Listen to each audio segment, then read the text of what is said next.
भाजपच्या केंद्रीय नेतृत्वाची आता महाराष्ट्र भाजपच्या कामगिरीवर अत्यंत करडी नजर असणार आहे। विधानसभा निवडणुकीसाठी केंद्रीय नेतृत्वाकडून आता माहिती घेण्यास सुरुवात झालेली आहे। राज्य भाजपमध्ये दुर्लक्षित असलेल्या नेत्यांना आता दिल्लीतनं संपर्क साधणं सुरू झाल्याचं देखील समजतंय आणि याच संदर्भातली अपडेट आपण जाणून घेणार आहोत। सुशांत सावंत आपले प्रतिनिधी आपल्या सोबत आहेत सध्या। सुशांत, भाजपच्या केंद्रीय नेतृत्वाची आता महाराष्ट्रातल्या कामगिरीवर करडी नजर असल्याचं दिसतंय। सुशांत, काय सांगता येईल याबद्दल?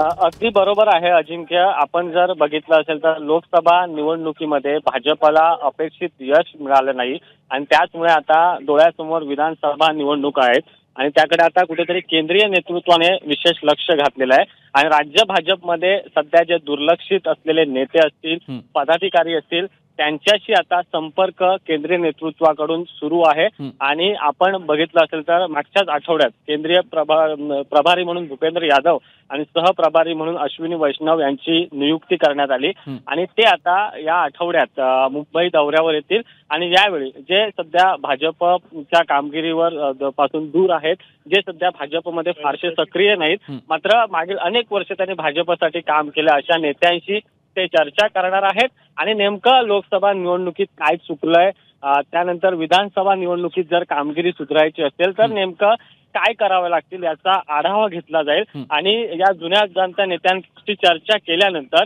एक अंतिम अहवाल जो आहे तो हे दोन्ही प्रभारी आणि सहप्रभारी तयार करतील आणि तो केंद्रीय नेतृत्वाला सोपवला जाणार आहे आणि त्यानंतरच या अहवालानंतर केंद्रातून एक ऍक्शन प्लॅन जो आहे तो तयार होईल आणि या ऍक्शन प्लॅन नुसार भाजपच्या सर्व नेत्यांना, भाजपच्या सर्व पदाधिकाऱ्यांना जे आहे ते अजिंक्य काम करावं लागणार आहे। त्यामुळे आपण जर बघितलं असेल तर विधानसभेसाठी आता केंद्रीय नेतृत्वाने विशेष लक्ष जे आहे ते महाराष्ट्रावर घातलेलं आहे। ठीक आहे सुशांत, धन्यवाद सविस्तर माहिती दिली त्याबद्दल।